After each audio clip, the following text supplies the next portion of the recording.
नमः संस्कृताय मित्रों। आइए आज हम आपके बुद्ध चरितम यानी कि गौतम बुद्ध के बारे में जो आपका बुद्ध चरितम लिखा गया है इसके बारे में आज आप संपूर्ण जानकारी पाएंगे और कैसे आपके यहाँ से प्रश्न बनते हैं, किस प्रकार से आपको ये परिचय याद करना है, किस प्रकार से आपको तैयार करना है। आपके चाहे जो भी प्रतियोगी परीक्षाओं पर ये लगा है बुद्ध चरितम, चाहे आपका नेट जेआरएफ हो, कहीं भी आपका बुद्ध चरितम अगर रखा है तो संपूर्ण चीज़ आपको यहीं पर मिल जाएगा। यहाँ पर सबसे पहले हम बुद्ध चरितम को लिखने वाले यानी जो अश्व घोष हैं उनका परिचय आपको बताएंगे कि अश्व घोष ने किस प्रकार से बुद्ध चरितम को लिखा और 28 सर्गों में है आपका बुद्ध चरितम। तो पहले जो लिखने वाले हैं बुद्ध चरितम का उनके बारे में आपको थोड़ा बता देते हैं, क्योंकि यहाँ से प्रश्न बनेंगे, इनके परिचय के बारे में प्रश्न बनते हैं, तो ध्यानपूर्वक पहले समझ लीजिए।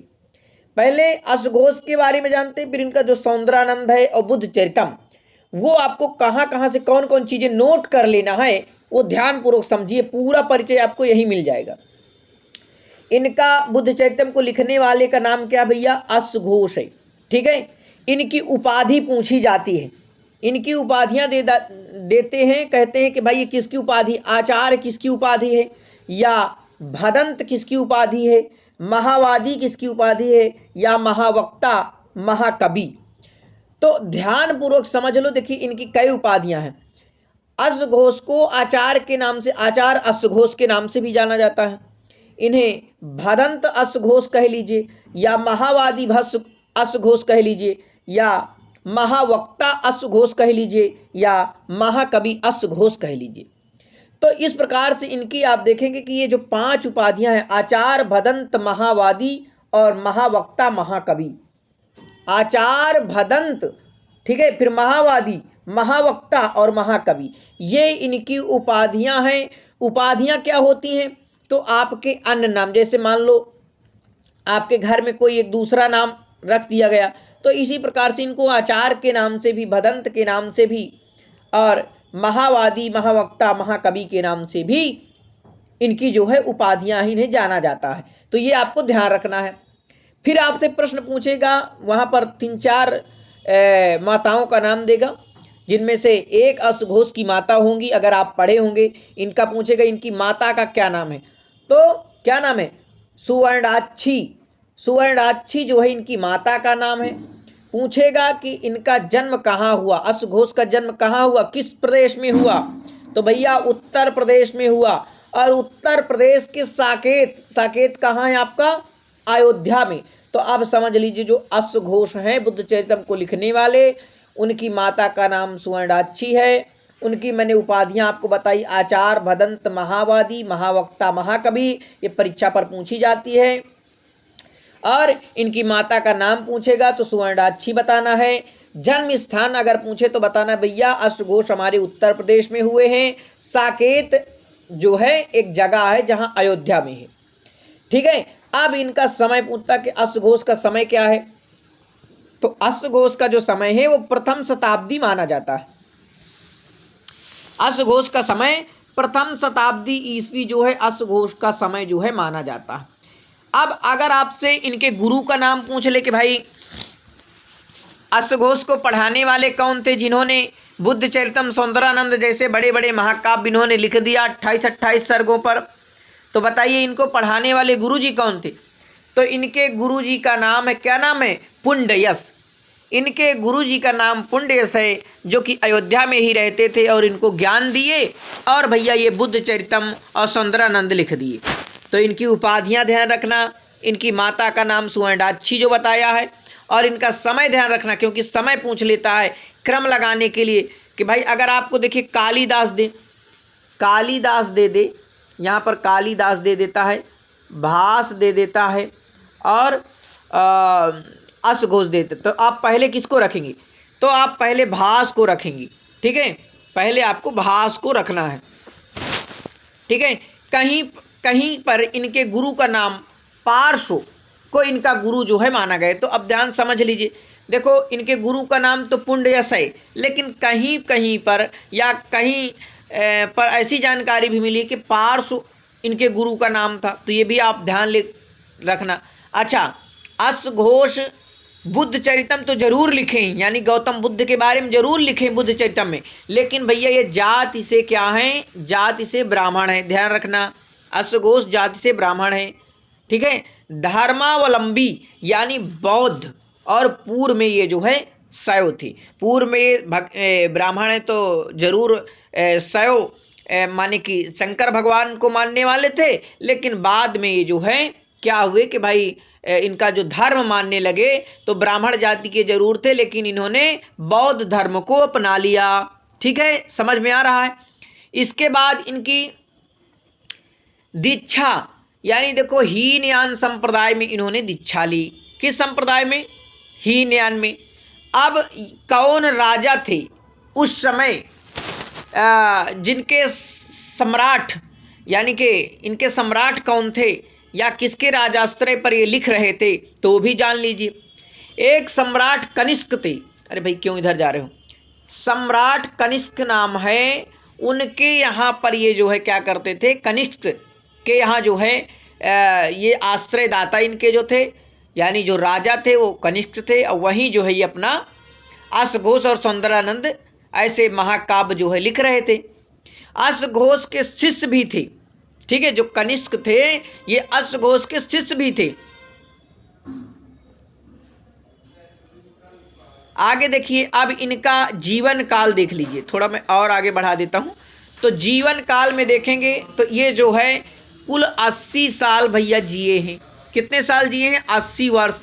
80 वर्ष का इनका पूरा जीवन काल रहा है। अश्वघोष जो है कश्मीर में संपन्न चतुर्थ, यानी जो चौथी जो है बौद्ध संगीति के जो है उपाध्यक्ष भी हुए हैं। तो कौन सी संगीति की? चतुर्थ बौद्ध संगीति के उपाध्यक्ष हुए हैं। और कहाँ? तो भैया कश्मीर में ये जो है चतुर्थ बौद्ध संगीति हुई थी, और वहीं जो है ये उपाध्यक्ष की पद पर जो है रहे। अच्छा, जैसे आप जानते हैं सब कवि का कोई ना कोई रस अच्छा लगता है, जैसे आपको भी कोई प्रिय रस होगा, या कोई छंद आप प्यार करते हैं, किसी अलंकार को प्रेम करते हैं, तो प्रायः ऐसे प्रश्न पूछा जाता है कि अश्वघोष का प्रिय छंद कौन सा है। तो ये बहुत ही देखिए छोटे छोटे छंदों का प्रयोग किया, अनुष्टुप छंद और उपजाति छंद, ये इनके जो है प्रिय छंद थे। पूछा जाता है परीक्षा पर कि अश्वघोष के प्रिय छंद कौन से हैं, तो अनुष्टुप और उपजाति छंद हैं। अब आप पूछेंगे सर इन्होंने रीति का कौन सा इस्तेमाल किया, कौन सी रीति ये प्रयोग कर रहे थे? तो ध्यान से देख लीजिए कि ये जो है वैदर्भी रीति। वैसे वैदर्भी रीति संदर्भे कालिदासा, वैदर्भी रीति तो कालिदास भी प्रयोग करते हैं, तो समझ लीजिए कि कालिदास भी जाति से ब्राह्मण ही थे। तो अब ये जो है क्या करते हैं कि वैदर्भी रीति का प्रयोग करते हैं। इनकी रचनाएं देखिए 4 कृतियां हैं इनकी प्रमाणिक हैं, और भी इनकी रचनाएं हैं, लेकिन 4 कृतियां इनकी जो है प्रमाणिक मिलती हैं। पहली रचना इनकी है महाकाव्य जो है बुद्ध चरितम है, सौंदरनंद है, और एक सारिपुत्र प्रकरण है, और एक है राष्ट्रपाल नाटक। राष्ट्रपाल नाटक है, सारिपुत्र प्रकरण है, और सौंदरनंद है, बुद्ध चरितम है।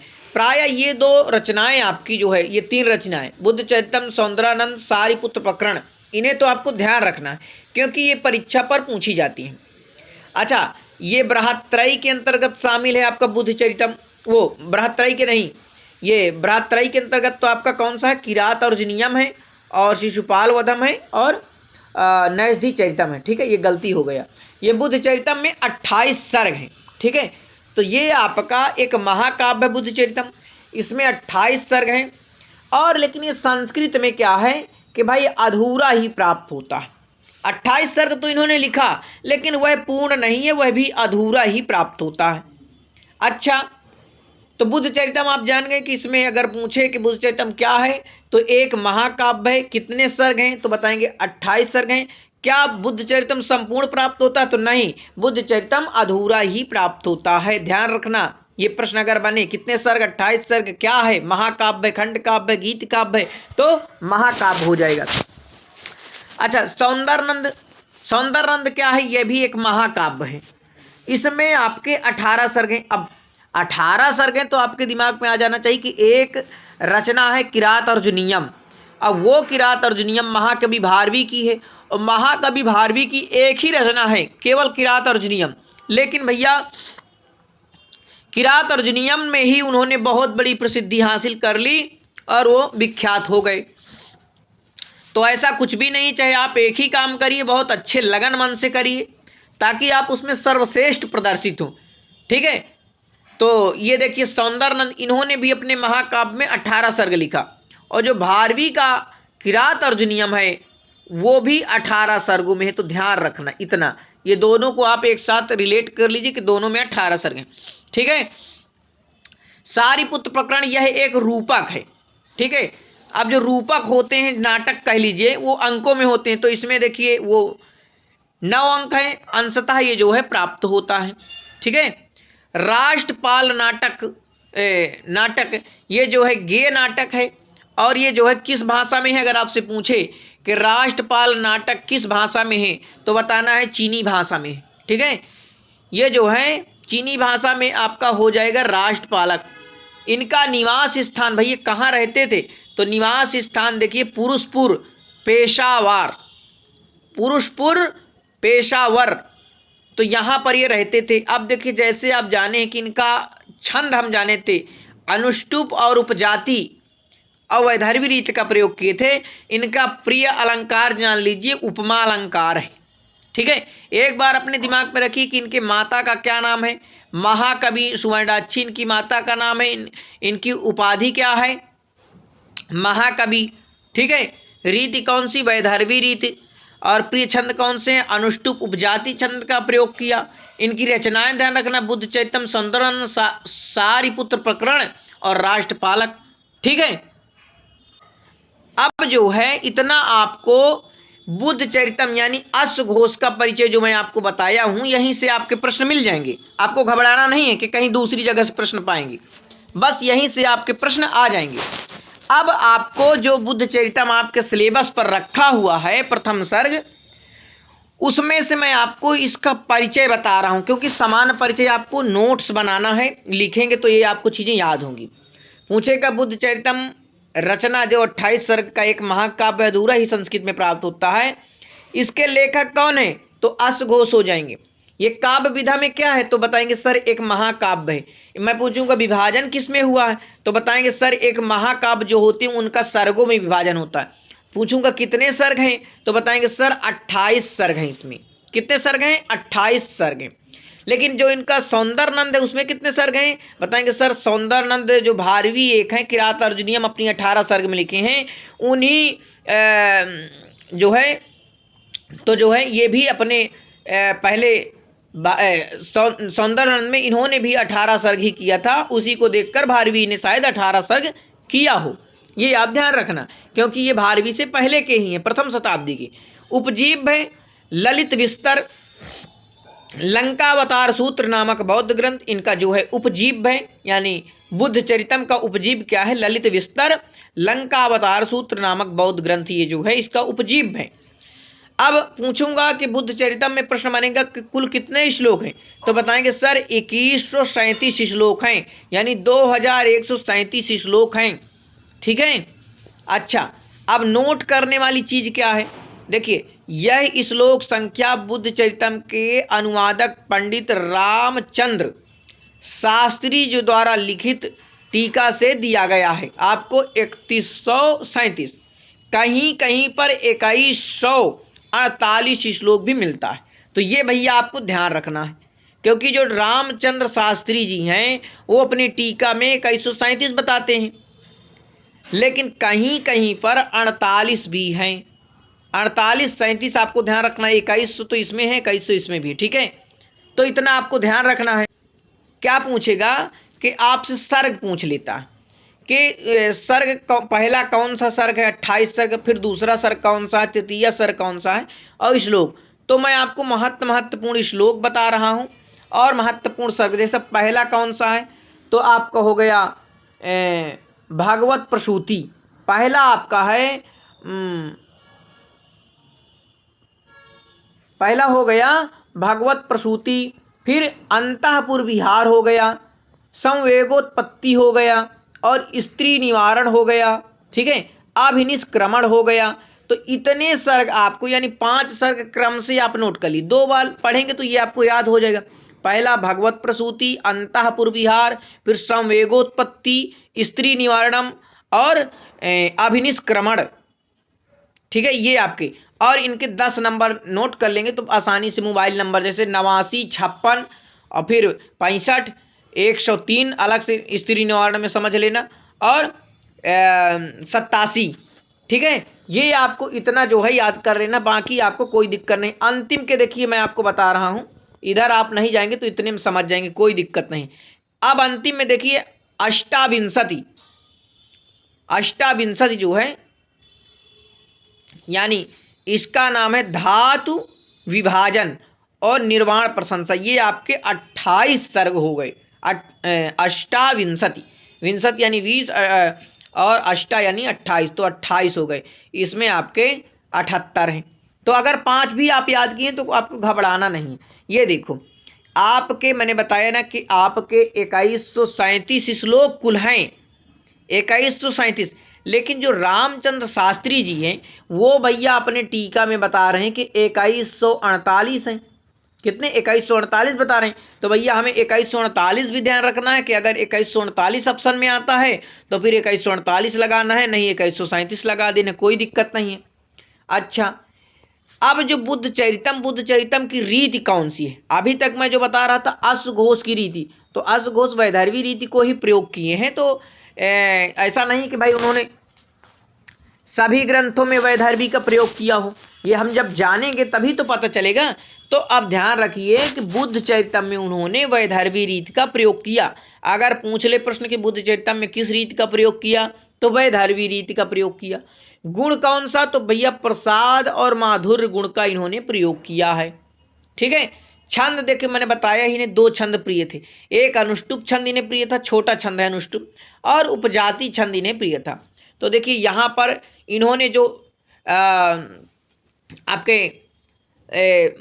बुद्ध चरितम है उसमें इन्होंने कई छंदों का प्रयोग किया है, कई छंदों का प्रयोग किया है। लेकिन इन्हें जो अनुष्टुप और उपजाति ये 2 छंद बहुत प्रिय थे, पहले उपजाति और फिर अनुष्टुप। फिर देखो इंद्रवज्रा भी प्रयोग किया है, वंशस्थ का प्रयोग किया है और शिखैणी आदि छंदों का प्रयोग किया है।